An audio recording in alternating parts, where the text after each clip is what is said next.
Hello everyone. Haven't done a video for a while. I was planning on setting up a nice fancy little bench and so I could work on the projects a little bit easier and stuff. And that required me rearranging the garage, and unfortunately I had some stuff stacked in front of the garage door. We don't really use it to store automobiles. And I had stuff stacked in front of it. From the outside, the garage door looked fine, but you can't really see it in this video real well. But found out that the garage door has a lot of dry rot in it when I moved stuff out from in front of it. So contacted the garage door repairman and ordered a new garage door, but this time of the year they're busy, so it's going to be another probably 3 weeks before they get here. So I've got some projects stacked up, so I'm going to have to go ahead and do it in where I did it before. It's kind of cramped, but we'll get it done. So that's why I haven't posted any videos for a little while.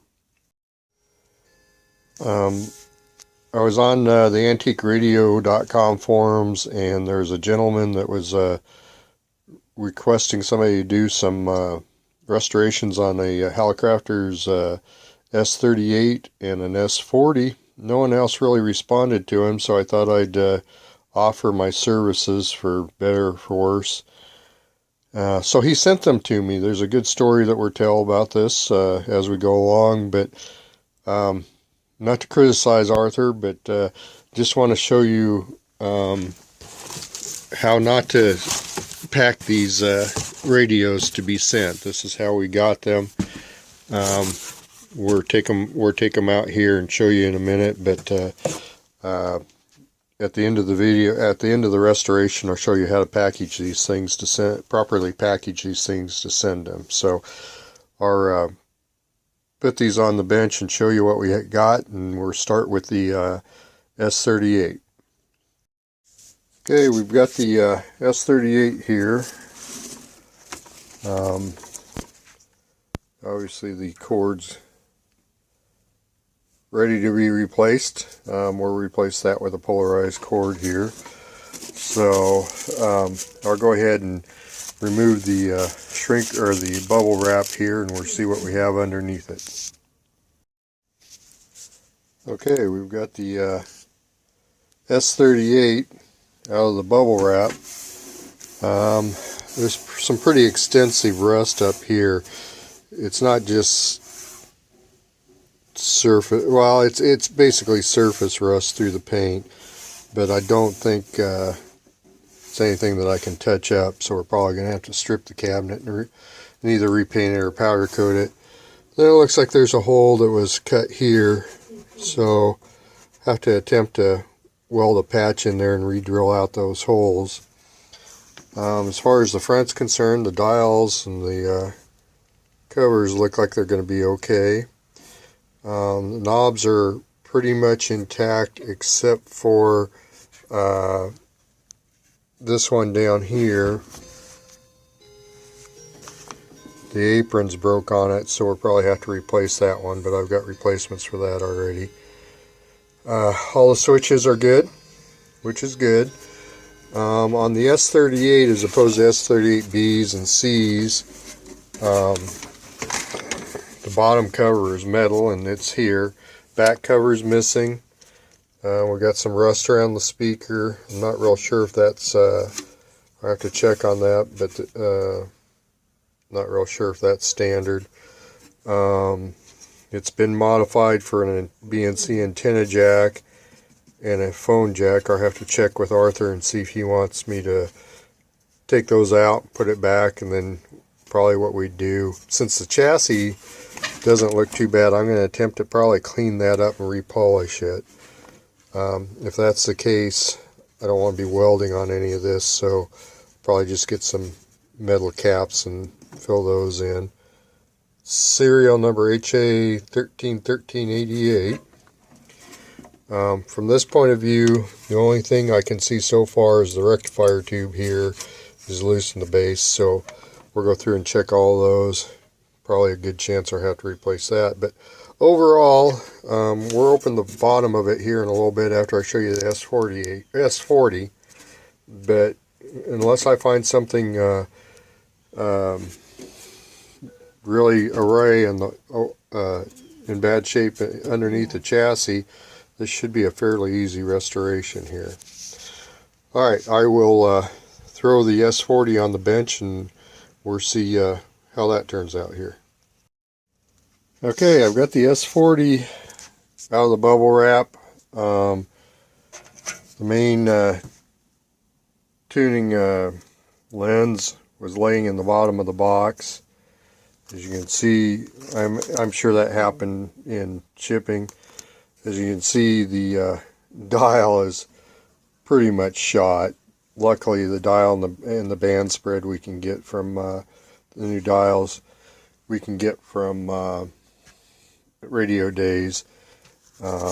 This I think I found somebody that has a set of replacements for these. If not, I can probably remanufacture that.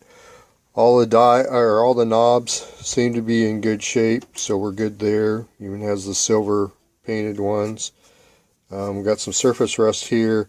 Same situation as the other one, or the S38. There's quite a bit of rust, so I think I'm going to probably have to strip it and then repaint it.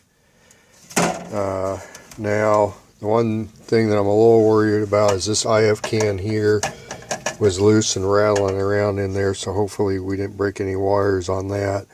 The chassis seems to be in a little worse shape, so I don't know if I'll be able to clean that up or if I'll have to strip that and paint it like I did the S38B. You can see the transformer's got quite a bit of rust on it. We'll have to take a look at that. Hopefully that checks out alright. Appears that all the tubes are in it, which is a good thing. That capacitor there does not look original, so that's probably been replaced. Other than that, it looks salvageable. So like I said, I'm going to set this aside, try to collect a few parts for it, or set that aside and we'll get started, or start tearing down the S38 next. Bottom cover's off. For the most part it looks unmolested. I'm not sure that this electrolytic cap is the original one. I'll check on that. We'll try to do something different. Well, obviously we'll replace the electrolytics anyway, but try to get, or either put a terminal strip there and do it that way, or find another one to restuff and hang in there. It's got all the original paper ones, which obviously will have to be replaced. The only thing that for sure has been changed is a BNC connector for the antenna has been added here, and then a phono jack has been added for these.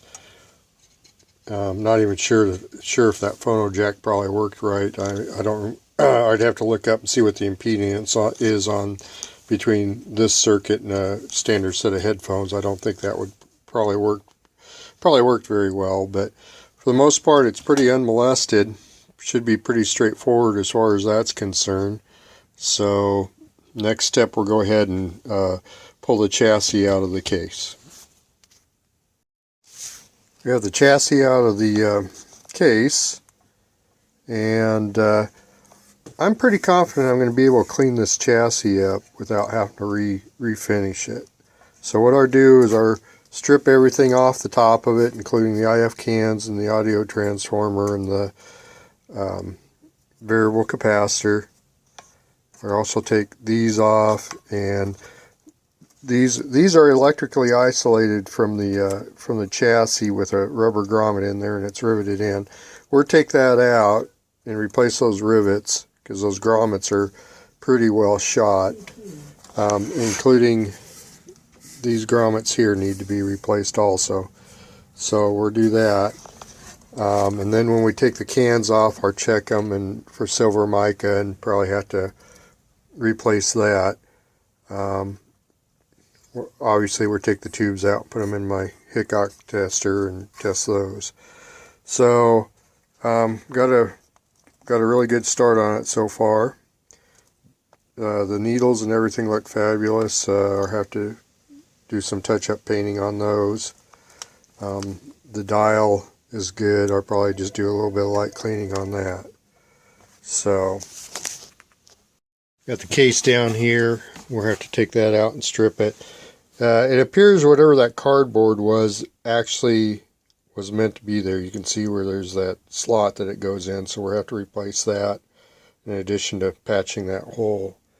But overall the case is in fairly good shape except for that one hole, so it shouldn't be too bad to do that and repaint it and reapply the decals. So I'll have Brad go out and do that.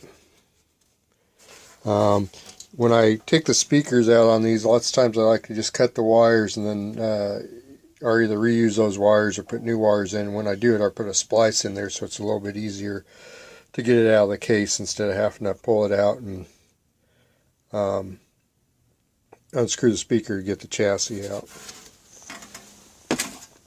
The bottom's in okay shape, other than it needs to be refinished. Or I should be able to pop that label off. It looks like those should just pop out, so we'll have to see how we recreate that label, or if we do. And the feet might be able to be cleaned up or check. I've heard that if you soak those in transmission fluid or brake fluid, I don't remember which, I have to go look that up. Lots of times they're soften up, but we'll check and either get them softened up or replace them.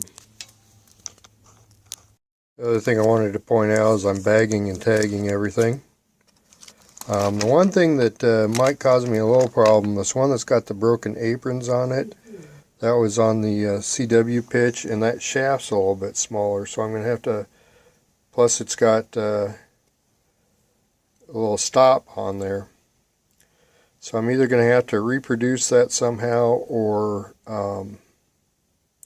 find a replacement. So we'll see what we can do on that yet. After about an hour's worth of work, we've got the chassis, the top of the chassis all cleaned off. Removed the IF cans here. We've got the variable capacitor here. We'll drop that in the ultrasonic cleaner here. Took off these from the front. We'll clean those up. Took off the mounting brackets for the dial there. We'll go ahead and get those cleaned up also, reattached. But next I'll go ahead and try to get the chassis cleaned up. Hopefully we can get it as clean as that. Normally what I do with that is we use some Brasso, get it all cleaned up. I'm pretty hopeful we'll be able to get this cleaned up and looking pretty good. I'll go ahead and tape the sockets off so we don't get any of the Brasso on it. We'll have to replace these rubber grommets here. The other thing that I did is I also removed the additional BNC connector for the antenna and the phono jack here. Clean that up, and I'll probably just drop a couple metal plugs in there. I'll try to work around this and leave the original label on it. Other than that, once we get that done, we'll go ahead and start recapping and putting it back together and try to get the electrical done here in the next day, or the electronic restoration done here in the next day or so. I believe that's about it. There's the audio transformer. I'll go ahead and check that out, and on these ones on the on this side I'll probably rewire them. Probably do that with both of them. Huh, interesting. That's apparently not being used. So I don't know if that's the original. It looked like it was the original. It fit the whole mounting holes correctly and everything. So we'll check that out. So I think I'm going to end the first video with this. Till next time, this is KB0SQ signing off.